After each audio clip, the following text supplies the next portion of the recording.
करके इसको सीखेंगे। वार्ता भी हो रही है भगवान में और जदू महाराज में, और इधर वार्ता हो रही है तो भगवान में और उद्धव जी में, उधर सुखदेव गोस्वामी में और परीक्षित महाराज में। यह ऐसा विषय है कि वास्तव में जो साधना किया है, जो आत्मा के विषय में बहुत बहुत सुना है, देह से पृथक अवस्थिति को जानता है, वही व्यक्ति इसको समझ पाएगा। लेकिन यह शिक्षा वायु से मिलती है। शरीर से आत्मा अनासक्त है, पृथक है।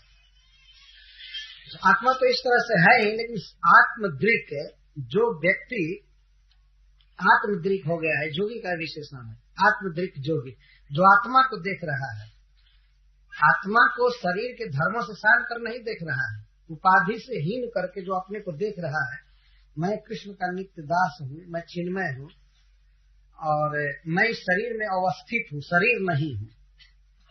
तो इस तरह का जोगी जानता है कि है आत्मा, यद्यपि स्वयं शरीर के धर्मों का आश्रय है, शरीर इसी पर टिका हुआ है, फिर भी यह शरीर नहीं है। देहेषु प्रविष्ट है अपि, और देहेषु का विशेषण दे रहे पार्थिवेषु, पृथ्वी का विकार है देह, विविध देह में आत्मा जाता है, लेकिन आत्मा उस शरीर के स्वभाव के अनुसार हो नहीं जाता है, वो उससे पृथक है। तो आत्मदृक योगी इसको समझता है। जैसे शरीर में कई धर्म प्रकाशित होते हैं, यह धर्म का अर्थ बचपन, जवानी, इसको स्वभाव कहते हैं। शरीर बचपन में छोटा रहता है, फिर जवान होता है, बूढ़ा होता है, जल जाता है, मिट्टी में चला जाता है। तो आत्मा इस तरह से नहीं है। चाहे शरीर बच्चा हो, जवान हो, बूढ़ा हो, लेकिन आत्मा इस तरह से बच्चा, जवान, बूढ़ा नहीं होता है। वो जैसा है वैसा है। शरीर बदलेगा और देह के जो धर्म है, स्वभाव है, वो आत्मा की उपस्थिति के कारण, इसलिए तद गुणाश्रय, देह के गुणों का, धर्मों का यह आश्रय है। इसी के कारण बचपन आ रही है, या जवानी आ रही है, बुढ़ापा आ रही है। आत्मा है तब, यदि आत्मा छोड़ करके चला जाए तो शरीर में इस प्रकार का परिवर्तन होगा ही नहीं। जैसा शरीर रहेगा वैसा रहेगा। जैसे कोई वृक्ष है, उसे आत्मा निकल जाता है तो वृक्ष वहीं पर ठूठ बन करके रह जाता है, अब वृक्ष बढ़ता नहीं। तो वृक्ष का बढ़ना, फल फूल देना जैसे आत्मा पर निर्भर है, चेतना पर निर्भर है, उसी तरह से हमारा जो शरीर है, शरीर में बढ़ना, घटना, क्षीण होना, जो कुछ भी है वो आत्मा है तब हो रहा है, परंतु फिर भी शरीर के धर्मों से आत्मा लिप्त नहीं है, वही से पृथक। आत्मा का दूसरा स्वभाव है, शरीर का दूसरा स्वभाव है। तो आत्मदृक योगी इस प्रकार गुणों से लिप्त नहीं होता है, वह शरीर से परे रहता है। यद्यपि तद गुणाश्रय का अर्थ है कि वो प्रयोग करता है इस शब्द का, वो भी कहता है शरीर को मैं, परिवार को या आश्रम को मेरा कहता है, लेकिन वो कहता भर है। जैसे ड्रामा में, नाटक में लोग एक दूसरे को अपना संबंधी कहते हैं, लेकिन वे जानते हैं कि नहीं नहीं, यहाँ हमारा कोई बेटा नहीं है, कोई शत्रु नहीं।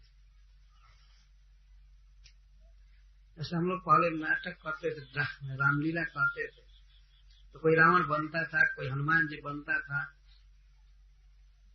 तो बोलने में मान लीजिए रावण बोल रहा है, अरे मूर्ख बंदर तू क्या बक रहा, मेरी समता का दुनिया में कोई नहीं। रावण कहता है हनुमान जी से, और रावण ही उस लीला का सूत्रधार। हो सकता है कि अपना खास मित्र हनुमान जी बना हुआ है, लेकिन उसको अरे मूर्ख बंदर तू क्या बक रहा है इस तरह बोल। और वह कहते समय भी इतना मालूम है उस रावण बने हुए व्यक्ति को कि मैं रावण नहीं हूं और यह हनुमान नहीं है, फिर व्यवहार करता है। व्यवहार में तो आओ युद्ध होता है, लेकिन वो युद्ध नाटक है, नकली है। इसी तरह से देह से मुक्त पुरुष भी देह के अनुसार व्यवहार करते हुए देखे जाते हैं, लेकिन वो पूरा मुक्त रहते। नेपथ्य में आते हैं, उन्हें ड्रेस बदलने में देर नहीं लगते, फिर अपना वही फुल पैंट, धोती, कोट और मुकुट सब उतर जाते हैं बनावटी। तो वो भी कहीं किसी के पास जाते हैं, आते हैं, घूमते हैं, तो वहां पर ऐसा व्यवहार करते हैं, लगता है कि अरे ये तो विषय हो गया, ये हो गया, वैसे हो गया। लेकिन वो मुक्त होता है, शरीर बाहर ही नहीं, शरीर से भी,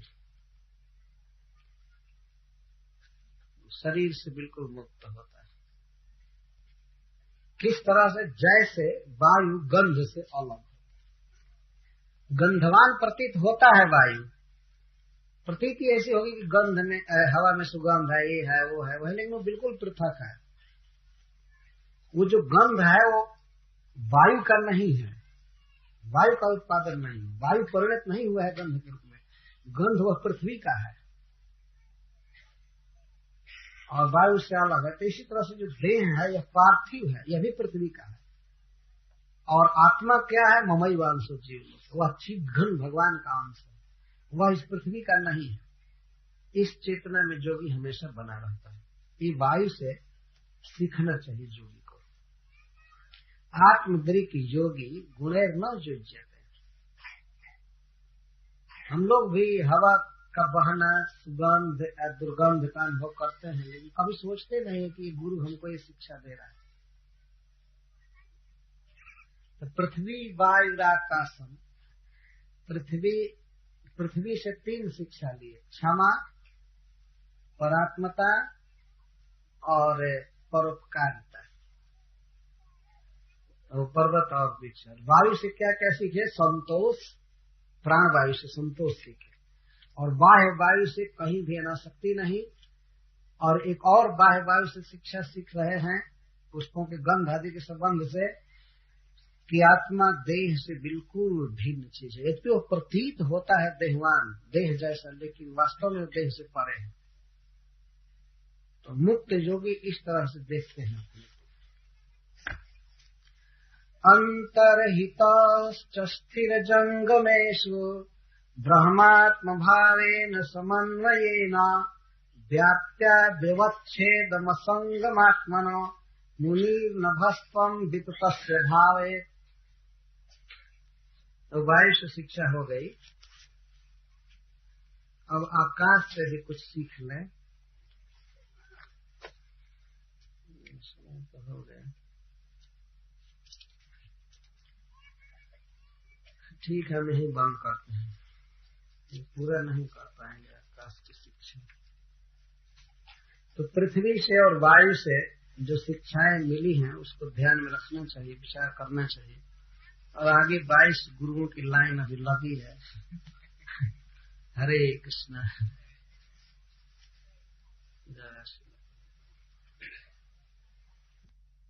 देवाय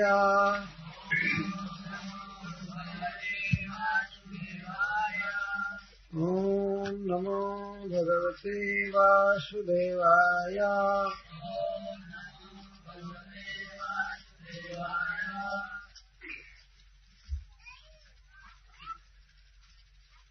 पृथ्वी वायुराकाशम आपोऽग्निश्चन्द्रमा रविः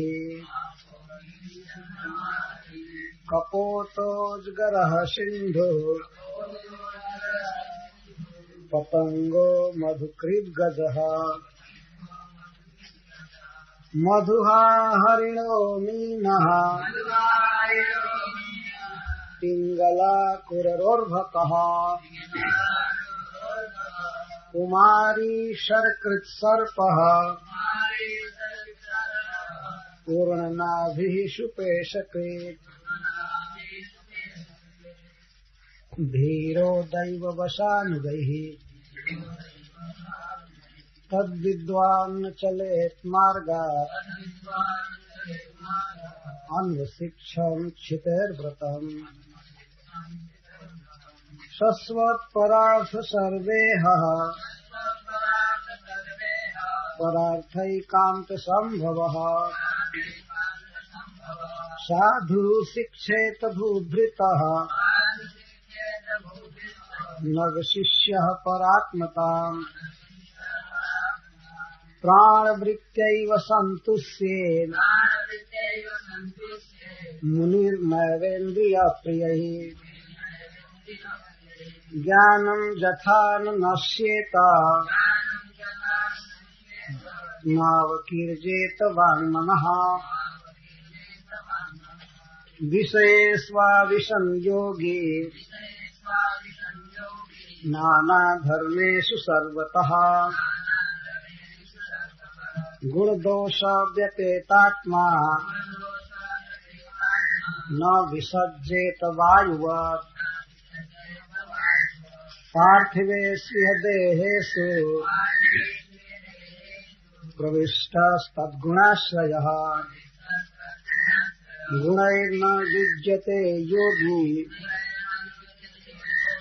गन्धैर्वायुरिवात्मदृक् अन्तर्हितश्च स्थिरजङ्गमेषु ब्रह्मात्मभावेन समन्वयेन व्याप्त्या व्यवच्छेदमसङ्गमात्मनो मुनिर्नभस्त्वं विततस्य भावयेत् तेजोवन्नमयैर्भावैः मेघाद्यैर्वायुनेरितैः न स्पृश्यते नभस्तद्वत् कालसृष्टैः गुणैः पुमान्। अब जल से क्या शिक्षा मिलती है बता रहे हैं। स्वच्छ प्रकृतितः स्निग्धो माधुर्यस्तीर्थभूर्नृणाम् मुनिः पुनात्यपामित्रम् इक्षोपस्पर्शकीर्तनैः। अग्नि से शिक्षा। तेजस्वी तपसा दीप्तो दुर्धर्षो दर्भाजनः सर्वभक्षोऽपि युक्तात्मा न दत्ते मलमग्निवत् क्वचित् छन्नः क्वचित् स्पष्टः उपास्यः श्रेय इच्छताम् भुङ्क्ते सर्वत्र दातॄणाम् दहन् प्रागुत्तराशुभम् स्वमायया सृष्टमिदम् सदसल्लक्षणम् विभुः प्रविष्ट ईयते तत्तत् स्वरूपोऽग्निरिवैधसे। चंद्रमा से विसर्गाद्यः श्मशानान्तः विसर्गाद्यः श्मशानान्तः भावादेहस्य नात्मनः कलानामिव चन्द्रस्य कालेन व्यक्तवर्त्मना। पुनः अग्नि से शिक्षा। कालेन योग वेगेन भूतानां प्रभवाप्ययौ नित्यावपि न दृश्येते आत्मनग्निर्यथार्चिषाम्। अब सूर्य से शिक्षा। गुणैर्गुणानुपादत्ते यथा कालम् विमुञ्चते न तेषु युज्यते योगी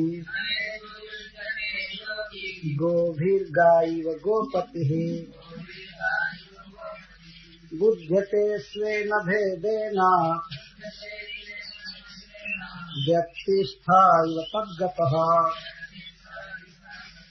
लक्ष्यते स्थूलमतिभिः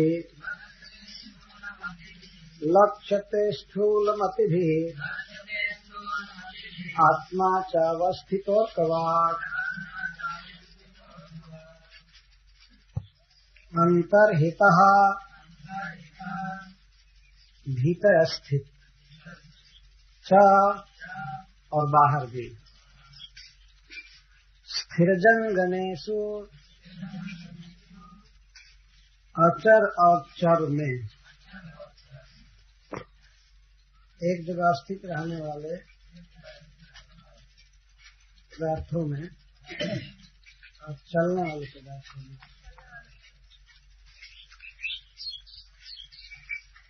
ब्रह्म भगवान आत्मभावेन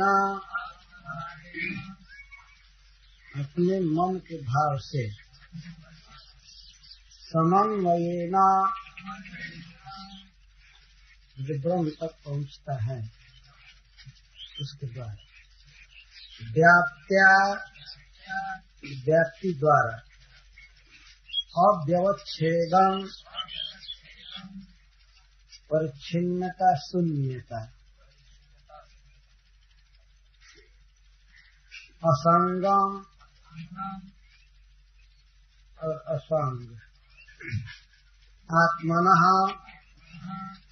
भगवान का मुनि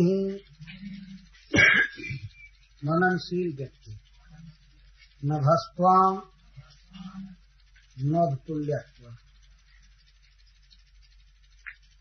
आकाश के गुण को विततस्य व्यापक के भावये भावना करे। यह श्लोक बहुत कठिन है। इसके दो अर्थ हैं, एक ईश्वर परक भगवान परक और दूसरा जीव परक। तो श्रीपाद श्रीधर स्वामी के यहाँ जीव परक ही आप लिखे। आकाशात शिक्षितम संभावना द्वयम आह अंतर्हितस्तेति द्वयेन। अब यहाँ भगवान दत्तात्रेय आकाश से जो शिक्षा लिए हैं उसको बता रहे हैं। इस श्लोक में दो संभावना की शिक्षा लिए हैं। संभावना जैसा आपने सुना था पहले, असंभावना विपरीत भावना, और इसमें है संभावना। असंभावना का अर्थ है कि ब्रह्म है ही नहीं, सिद्ध पदार्थ नहीं है, केवल जड़ पदार्थ। और विपरीत भावना का अर्थ है कि ब्रह्म है लेकिन वैसा नहीं है जैसा शास्त्रों में लिखा गया, कुछ भिन्न है। परंतु संभावना का अर्थ होता है ब्रह्म के स्वरूप गुण को ठीक से समझना है। तो संभावना का संस्कृत में अर्थ होता है सम्यक स्थिति, संभाव। संभावना मतलब जैसे अंग्रेजी में कहते हैं पॉसिबिलिटी या उर्दू में उम्मीद, ये अर्थ नहीं होता है। संभाव का अर्थ है सम्यक स्थिति। तो दो संभावना का ज्ञान इसमें मिलता है ब्रह्म के अस्तित्व का आकाश से। क्या क्या? एक तो अव्यवच्छेद और दूसरा असंग।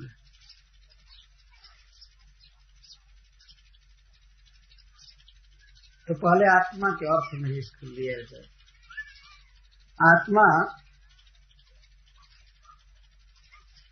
चर और अचर दोनों में स्थित रहता है। अंतर्हित च स्थिर जन्म में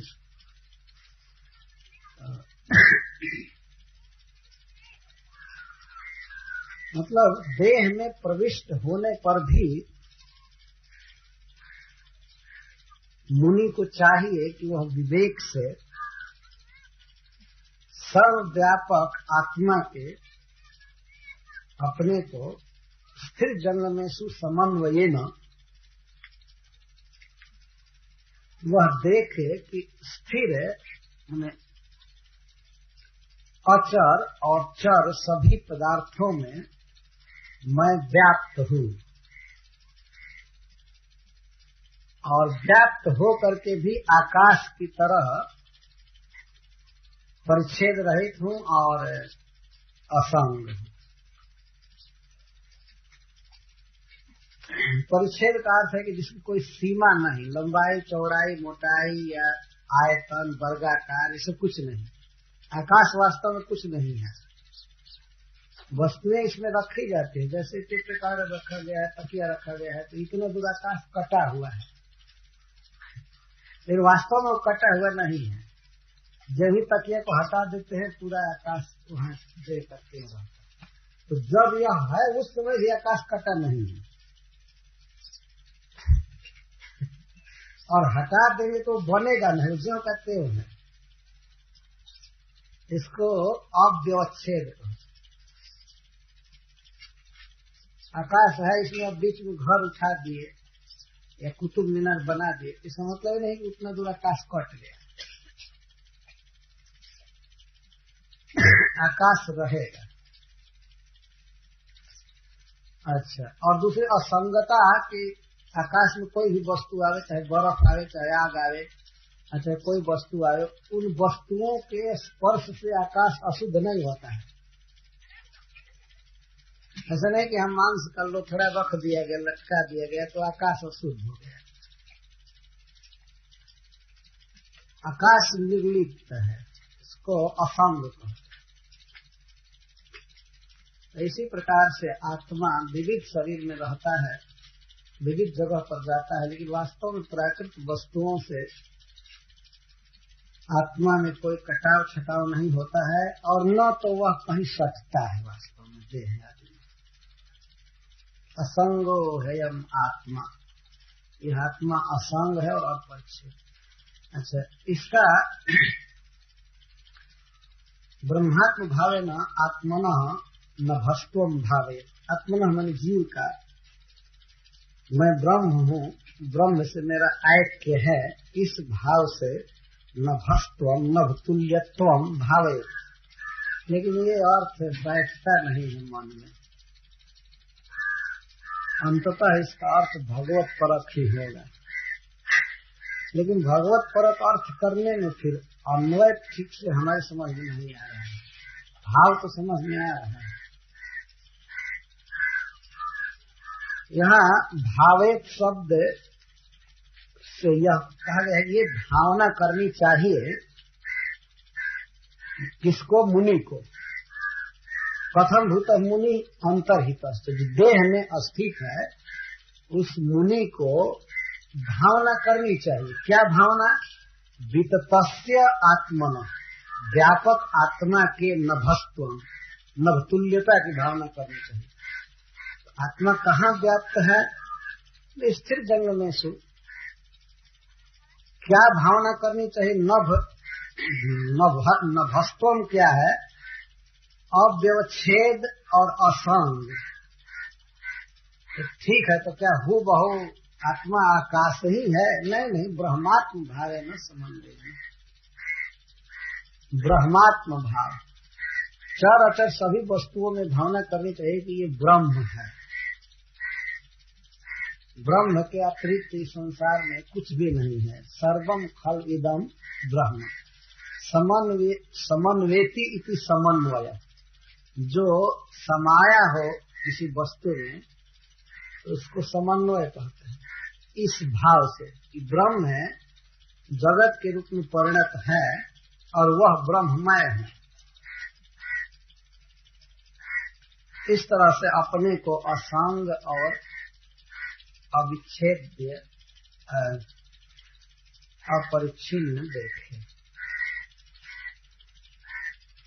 लेकिन जीव को इस तरह से कोई देखना चालू करे कि मैं ही सब जगह समाया हूँ और मेरी ही अभिव्यक्ति जगत है, यह पागलपन के अलावा और कुछ नहीं है। इसलिए इसका सही अर्थ देखिए।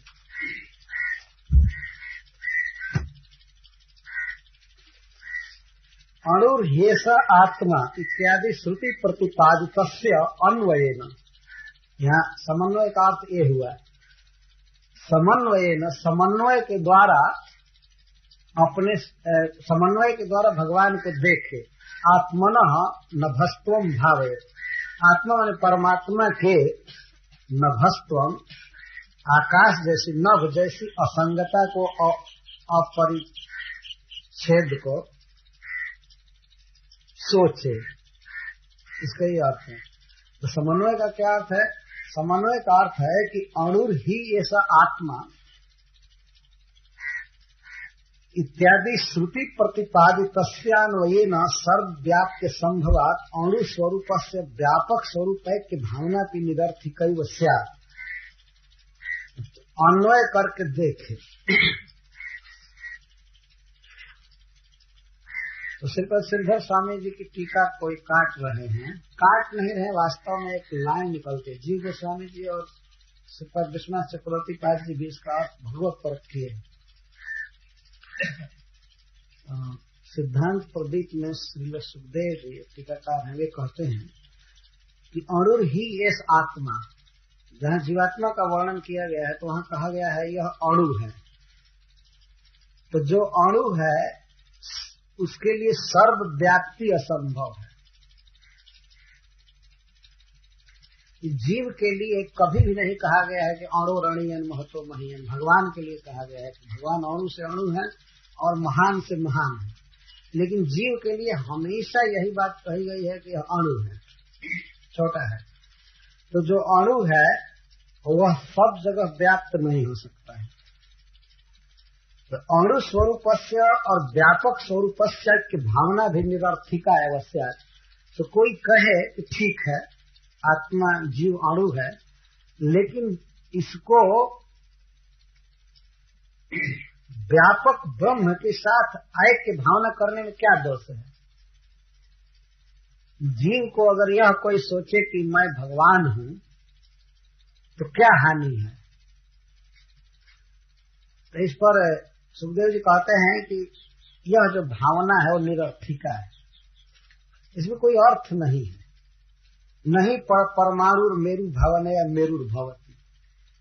एक परम अणु धूलि का कण नहीं कहीं नीचे गिरा है और उसको कोई कह दे कि तुम भावना करो कि मैं मेरु पर्वत हूं, तो भावना करने से मेरु पर्वत हो जाएगा। भावना करने के लिए वह बात कही जाती है जो सत्य है, जो स्वतः सिद्ध है, उसी का रियलाइजेशन किया जाता है, मन में देखा जाता है, इसको भावना कहते हैं। भावना का मतलब ये नहीं होता है कि एकदम उल्टा भावना करे। नहीं मेरु नहीं परमाणु मेरुर भावनया मेरुर भवती।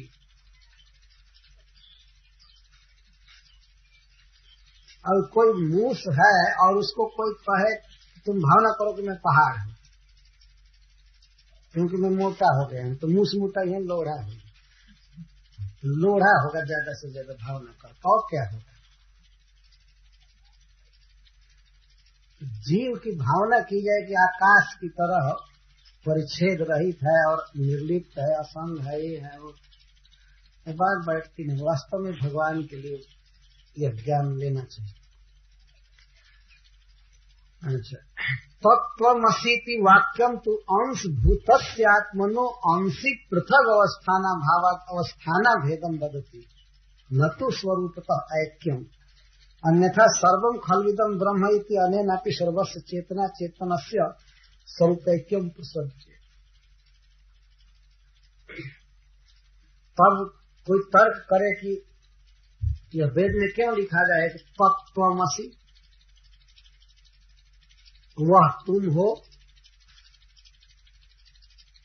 तत्त्वमसि, तत्व का अर्थ है वह, और त्वम असि, पहले भगवान का वर्णन किया गया है वेदों में, और जीव जो सुन रहा है वेद के वाक्य को, उससे गुरु कहता है कि तत्त्वम असि। ऐसा क्यों कहा गया? यहाँ तत्व का वैसे वास्तविक अर्थ हुआ तस्य त्वम असि। तत्पर भव अगर कहा जाए तो इसका अर्थ ही नहीं होगा कि तुम वही हो जाओ, तुम उसका भक्त हो जाओ, उसका परायण हो जाओ। ऐसे हम सुंदर लगता। खड़ा है, खड़ा है, चलिए खड़ा है। तस्य त्वम असि तत्त्वमसि। अगर वीरदास जी आप भी सावधान रहिए।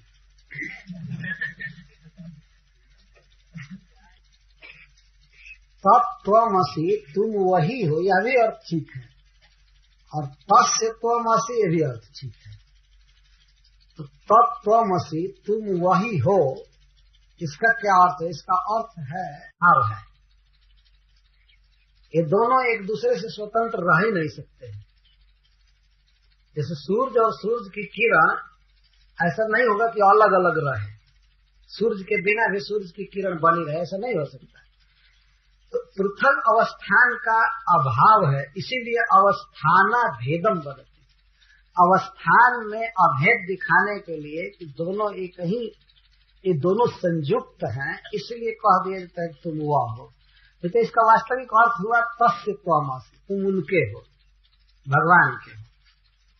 अगर यह मान लिया जाए कि जीव भगवान है, तब तो ऐसे अगर इस वाक्य का कि तत्त्वमसि तुम वही हो, अगर यह माना जाए, सब तो सर्वम खलविदम ब्रह्म कह दिया जाए, इसका अर्थ ऐसा मानना पड़ेगा कि सर्वम खलु, सर्वम मतलब चेतन अचेतन जितना पदार्थ है सब ब्रह्म है और उसमें कोई भेद नहीं है। यह बात माननी पड़ेगी। तो सर्वम खलविदम ब्रह्म इति अनेन अपि सर्वस्य चेतना चेतनस्य स्वरूप ऐक्यम प्रसज्जेत। तब वहाँ क्या अर्थ करेंगे? सर्वम खलविदम ब्रह्म, तब ठीक ठीक अर्थ लगाना पड़ेगा। ओ सर्वम खलविदम ब्रह्म, सब कुछ चित अचित जो भी जगत है वो ब्रह्म की स्वरूप, ब्रह्म की शक्ति, ब्रह्म का अंश। ये सब देख रहे हैं कथा सुनते समय इधर उधर जोरिया जोरिया।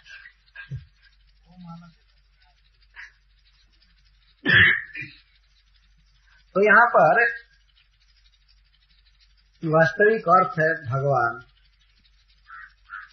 न च एकस्मिन् भेद त्रय शून्य सन्मात्रे वस्तुनि माया भेदो वस्तुतः को अभेद इति वाच्य। अगर यह कह दिया जाए कि ये कहीं सन वस्तु में, सद वस्तु में माया के द्वारा भेद कर दिया गया है, तो ऐसा होने पर माया की सत्यता को मानना पड़ेगा। मान लीजिए कोई मायावादी यह कहे, अद्वैतवादी, कि माया ने ब्रह्म में छेद कर दिया, भेद कर दिया, कई खंड में बांट दिया, कई जीव हो गया, तो इसका मतलब कि माया सत्य है, जबकि मायावादी स्वयं कहते हैं कि माया कुछ भी नहीं है।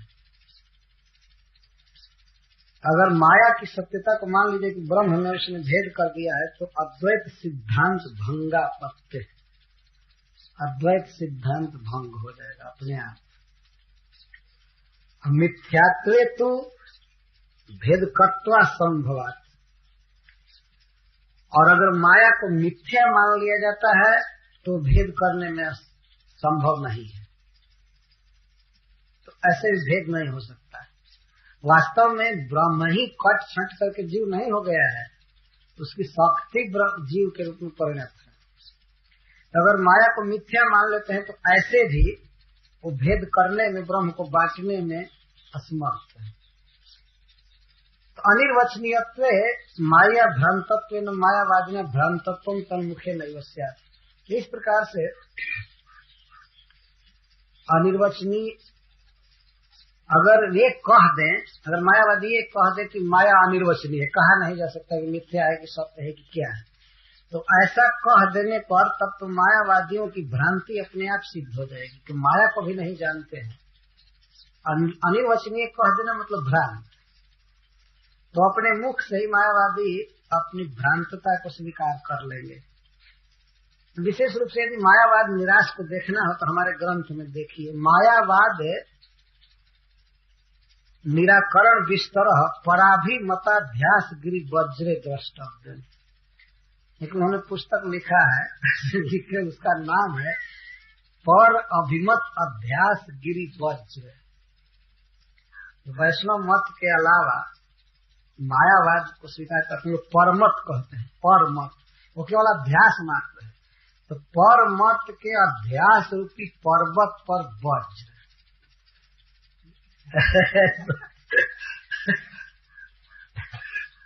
ऐसे बहुत प्रसिद्ध मत हैं, वो पर्वत के समान हैं, लेकिन वज्र मार दिए जाने पर पर्वत भी चूर चूर हो जाता है।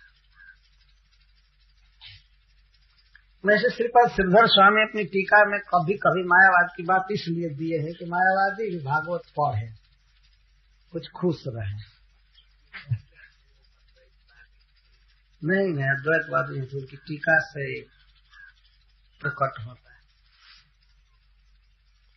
लेकिन जैसे सुखदेव गोस्वामी कभी कभी चारा दिए हैं सभा में बैठे हुए अद्वैतवादियों के लिए, इसलिए चलो कभी कभी उनको भी दे देना चाहिए कि अपनी भावना करे कि मैं आकाश की तरह व्यापक, अक्षर अक्षर में और बिल्कुल असंग और अपरिच्छेद, इस तरह की भावना करने ठीक लिखा है सिद्धांत प्रदीप ने कि या अणु भावना करने से मेरू हो जाएगा। एक पत्थर का टुकड़ा यहाँ गली में फेंका हुआ है, आप उसको कहिए कि तुम भावना करो कि मैं हिमालय हूँ, मैं हिमालय हूँ, अरे इस हिमालय को कोई लेगा फेंक देगा इधर उधर, नाली में डूब जाएगा, पता भी नहीं चलेगा।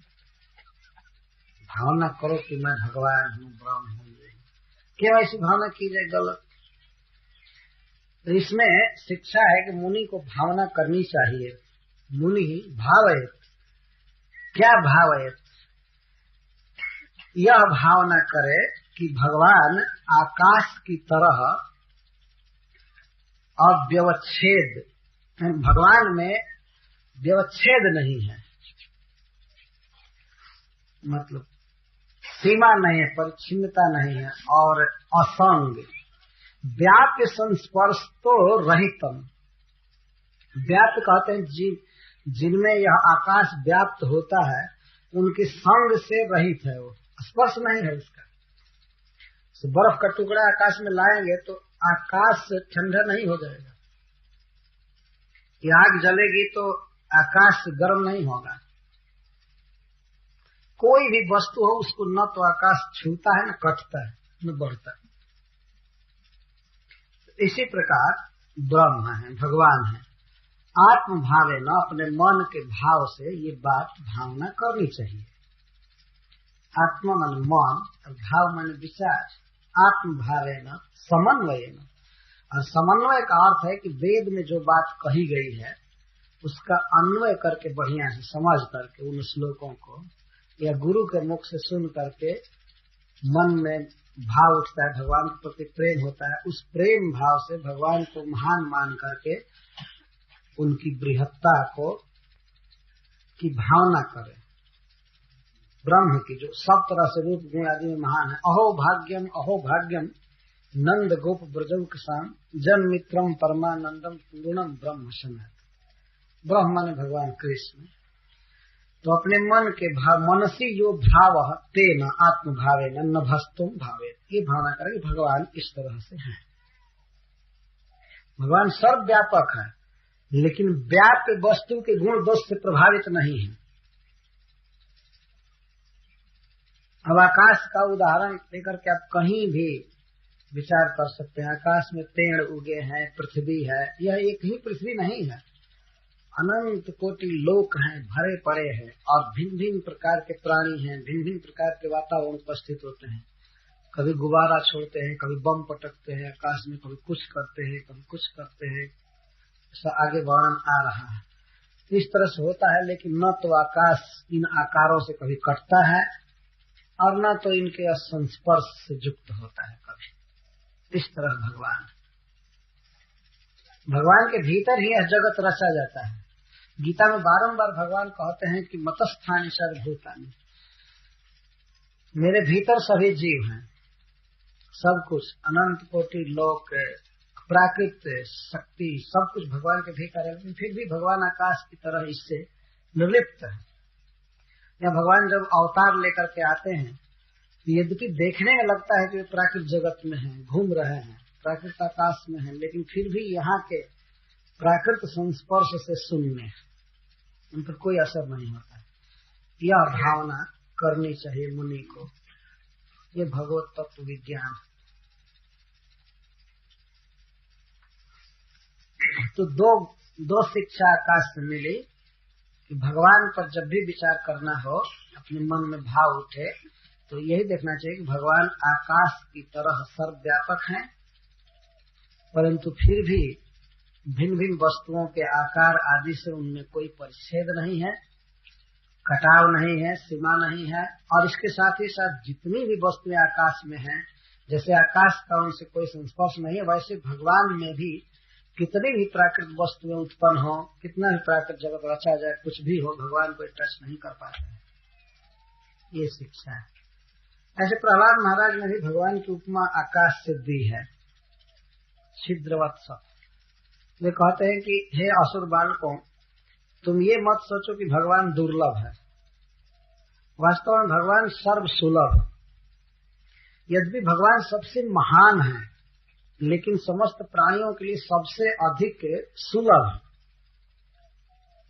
आकाश से बड़ा कोई नहीं है, लेकिन आकाश के समान हमारे निकट कोई नहीं। कुछ लोग कभी कभी भावना करते हैं कि भगवान तो इतना बड़ा है और मैं तो तुच्छ जीव हूँ, भगवान के साथ में कैसे संबंध कर सकता हूँ, कैसे दर्शन होगा। भगवान बड़ा है, तो बड़ा तो सबसे आकाश है। इस प्राकृतिक जगत में आकाश के भीतर ही सारे लोकांतर है, सूर्य चंद्र पृथ्वी सब इसके भीतर, और फिर भी कितना स्पेस बचा हुआ है, कितनी जगह बची हुई आकाश। तो इतना महान आकाश हमारे लिए सुलभ है, जहां भी जाते हैं वहां सुलभ है।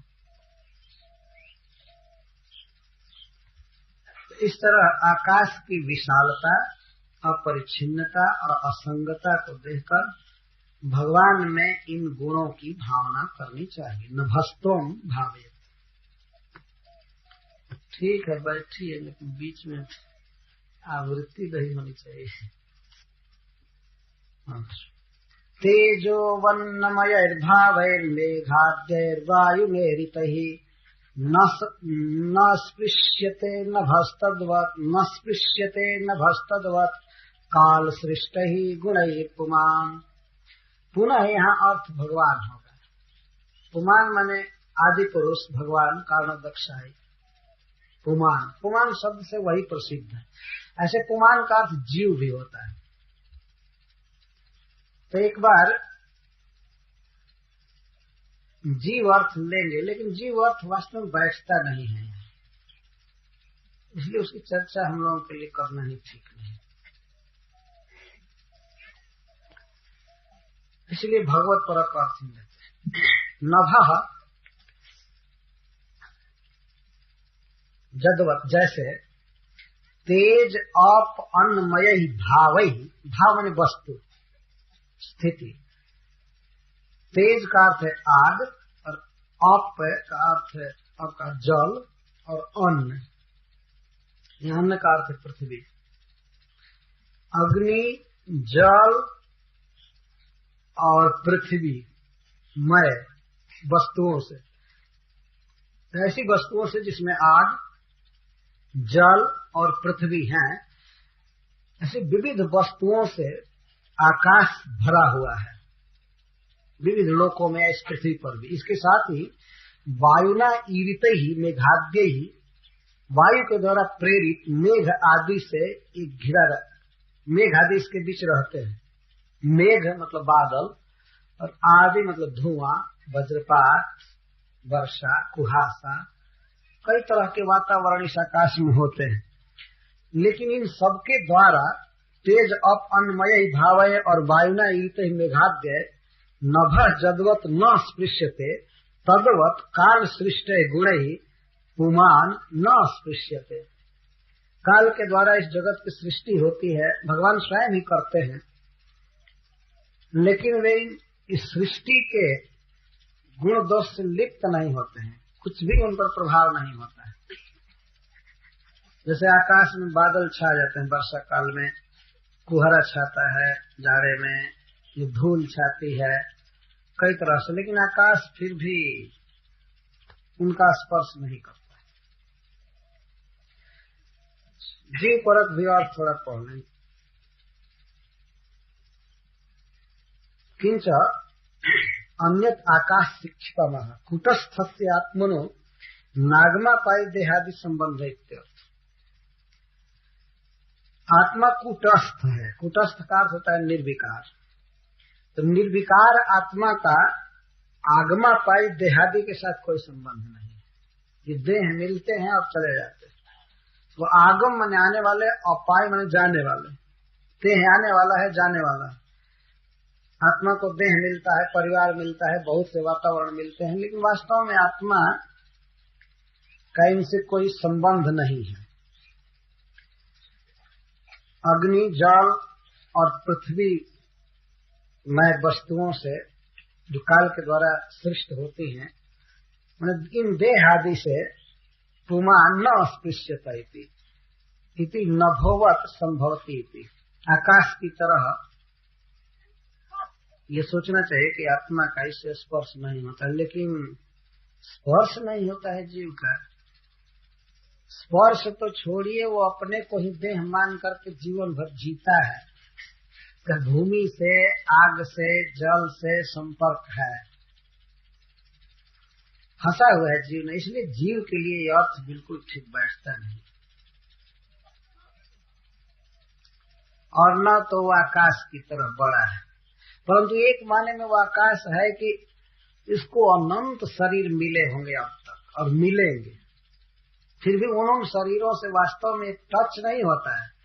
नैनम छिन्दन्ति शस्त्राणि नैनम दहति पावते। जैसा है वैसा ही रहता है, केवल भावना भर इसकी बिगड़ती है और उसी भावना को शुद्ध करना है कृष्ण भावना के द्वारा। कृष्ण भावना लाना ही इसकी शुद्धि है। परंतु ये दोनों श्लोक भगवद महिमा के द्योतक हैं। आकाश का उदाहरण बहुत ही सुंदर है। चूंकि इस जगत की सृष्टि भगवान करते हैं, पालन करते हैं, प्रलय करते हैं, जगत चलाने के लिए कितनी कितनी वस्तु पैदा करना, क्या क्या, और भिन्न भिन्न विचार के जीव रचते हैं भगवान। जैसे असुर हैं, देवता हैं, मनुष्य हैं। मनुष्यों में भी कई प्रकार के लोगों की रचना करते हैं। परंतु किसी के भाव द्वारा या वस्तु द्वारा अग्नि, जल, वायु, पृथ्वी और आकाश, इन पंच महाभूतों से बने हुई वस्तुओं से भगवान का कुछ भी स्पर्श नहीं होता। ऐसा नहीं कि एक बार सृष्टि करके, पालन करके और भगवान इसके बाद थक कर अहक कर गिर गए। जैसे आकाश से अगर मान लीजिए धूली से भर गया, तब कोई सोचे कि अब तो आकाश को साफ करना पड़ेगा, तो गंदा हो गया, या कोहरा छा गया तो फिर आकाश को भी धोना पड़ेगा, या गर्म हो गया गर्मी के दिन में सूरज के तेज से, तब इसको ठंडा करना पड़ेगा। आकाश कभी गर्म नहीं होता है, आकाश कभी ठंडा नहीं होता। आकाश एक अद्भुत चीज है वास्तव में। हम अपना हाथ ऐसे किए तो लगता है ना कि आकाश इतना कटा है ये कट गया है, लेकिन वो नहीं कटा और न तो हमारे हाथ का वो स्पर्श किया।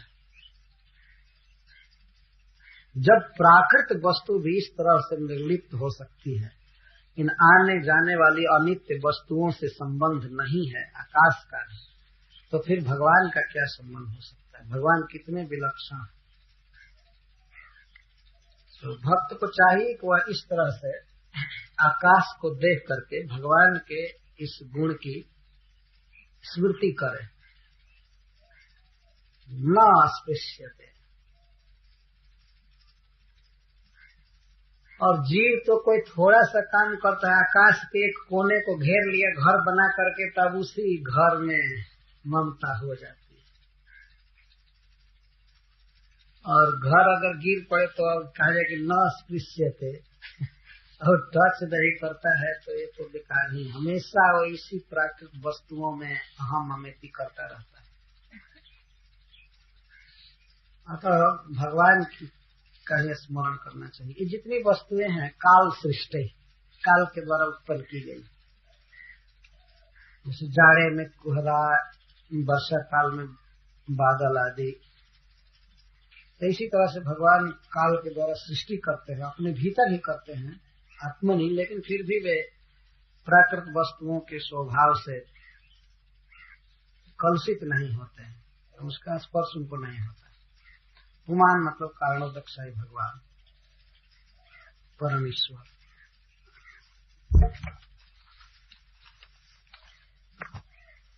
समझ में आ गई बात ना? फिर हम पूछ सकते हैं कि किस गुरु से आप क्या सीखे हैं? भाव है तो अपने से भावना करनी चाहिए, सोचना चाहिए। अब उदकात शिक्षितम आह, और जल से जो शिक्षा मिलती है वह देखिए। कितने गुरु हो गए? पृथ्वी वायु आकाश, अभी तो 3 ही हुए, चौथे गुरु हैं आप। आप बन प में हलंत है, प पूरा नहीं है। आप जल, उसको आप या आप कहते हैं, जल। ऐसे देखिए क्या शिक्षा लिए, क्या लेनी चाहिए। स्वच्छ प्रकृतितः स्निग्धो माधुर्यस् तीर्थभूर्नृणाम् मुनि पुनात्यपामित्रम् इच्छोपस्पर्श कीर्तनहि स्वच्छत्वादिभिर्गुणैः उदकम् जगत् पुनाति इति तद्गुणः मया शिक्षिता इत्याह। अपने स्वच्छत्वादि गुणों से जल जीवों को पवित्र करता है, स्वच्छ कर देता है। अतः जल के गुण हम सीखे हैं। हम लोग रोज जल से शुद्ध होते हैं। यदि जल न रहे तो न तो दांत साफ होगा, न देह साफ होगा, न कपड़ा साफ होगा। जो भी थोड़ी बहुत सफाई है वो जल के कारण। तो जल के गुणों को लेकर के सीख रहे हैं कि मुनि कैसा होना चाहिए, भगवान का भक्त कैसा होना चाहिए। स्वच्छ सुअच्छ, अच्छ माने अच्छा, और स्वच्छ माने सुअच्छ, बहुत अधिक अच्छा है। स्वच्छ का अर्थ है निर्दोष, जिसमें उसके स्वरूप के अलावा अन्य दोष न आया हो, उसको स्वच्छ कहेंगे। श्रीमद् भागवतम में शुद्ध जल की तुलना भगवान के भक्तों के मन से की गई है बारंबार। महन मन प्रक्षेपय सरस्वता, महन मन प्रक्षेपय सरस्वता। वृंदावन के सरोवरों के जल का वर्णन सुखदेव गोस्वामी किए हैं, तो कहते हैं कि महात्माओं के मन के समान शुद्ध। जल में जब कोई भी बाहरी चीज न मिला हो तो उसको कहेंगे निर्मल, निर्दोष जल। इसी तरह से जब किसी साधु में, भक्त में भगवत भक्ति के अतिरिक्त अन्य कामना, अन्य विचार यदि न हो तो उसको कहा जाएगा स्वच्छ, निर्दोष। ये मुनि के लिए बात बता जा रही है। और जल पक्ष में तो निर्दोषता, निर्मलता आप समझ ही रहे। जल वास्तव में वसुदेव सिंह हेम है, मुंह पर हेम है, एकदम टोटल हेम है। नहीं, ऐसे चित्त बताता है। जल को अपने स्वरूप में जब होता है बिल्कुल स्वच्छ होता है, निर्दोष कहते हैं। जब बाहरी वस्तु उसमें पड़ जाती है तब उसका रंग दूसरा हो जाता है। रंग डालिए तो लाल हो जाएगा, या भूमि परत भा ढाबर पानी जन जी वही माया लपटानी, भूमि पर गिरने पर जल ढाबर हो जाता है, गेरुआ रंग का जल हो जाता है। जैसी मिट्टी होती है वैसा हो जाता है, लेकिन अपने स्वरूप में वो बड़ा सुंदर होता है। तो इसी तरह एक भक्त को होना चाहिए, एक साधु को निर्दोष, दोष का एक कण भी उसके भीतर न ढुक पाए, न प्रवेश कर पाए, सो स्वच्छ कहेंगे। और प्रकृतितः स्निग्ध, और स्वभाव से ही स्नेहवान होना चाहिए साधु को। स्निग्ध, स्नेह जिसमें हो उसको स्निग्ध कहते हैं। स्नेह का अर्थ है स्वभाव से ही स्नेह पूर्वक दूसरे का उपकारी होना चाहिए। जैसे माँ अपने बच्चे का उपकार करती है तो स्नेह से करती है। कोई सरकारी नियम नहीं बना है कि तुमको पालन करना पड़ेगा, है ना।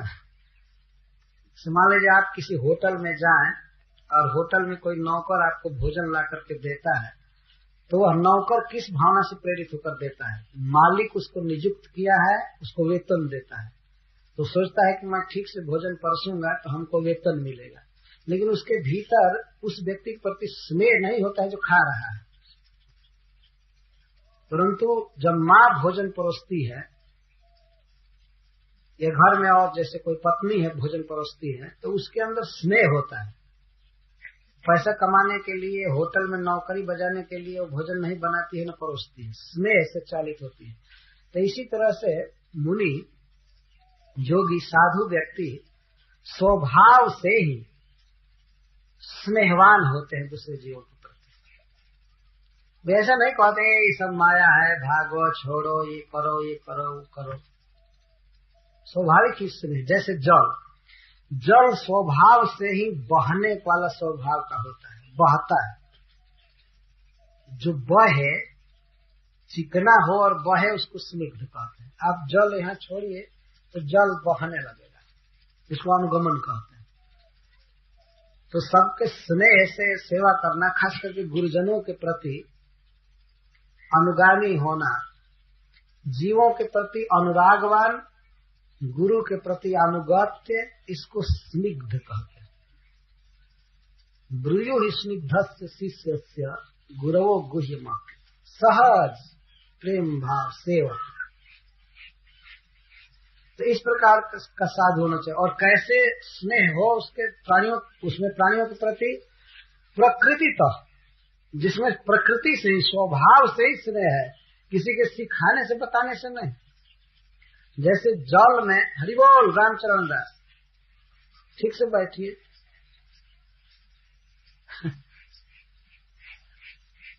जल को कोई सिखाता नहीं है कि इधर बहो, इधर खाल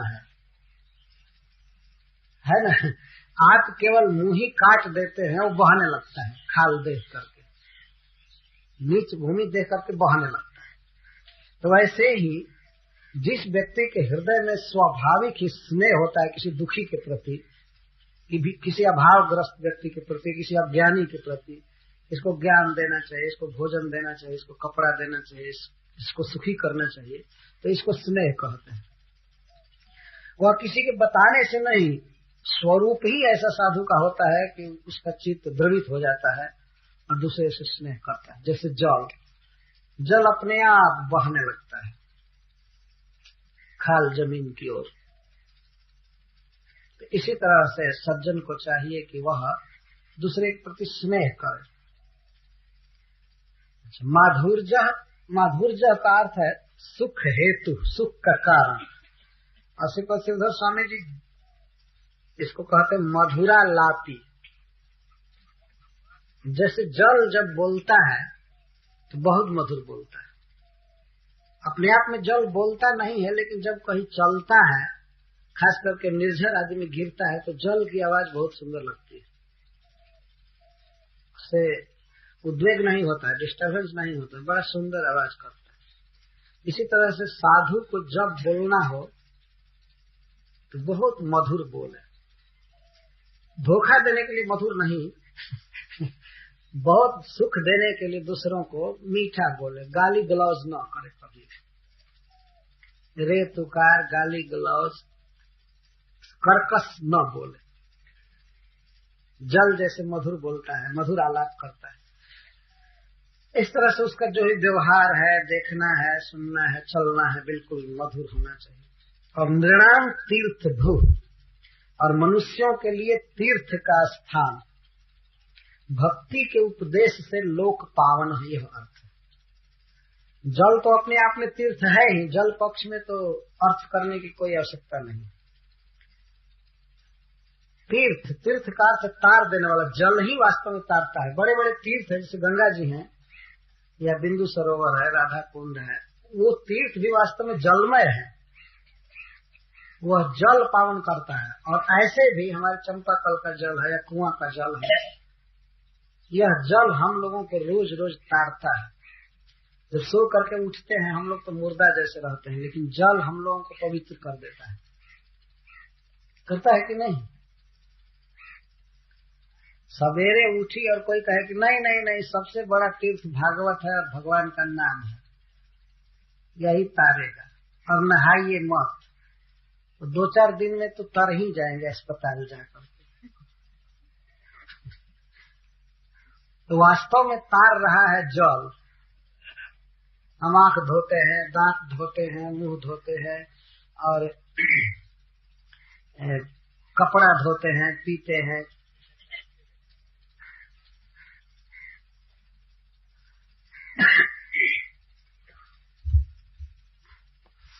वहां आप लोग देख रहे हैं चारों तरफ का दृश्य, इसको नहीं देख कुत्ता आ रहा है।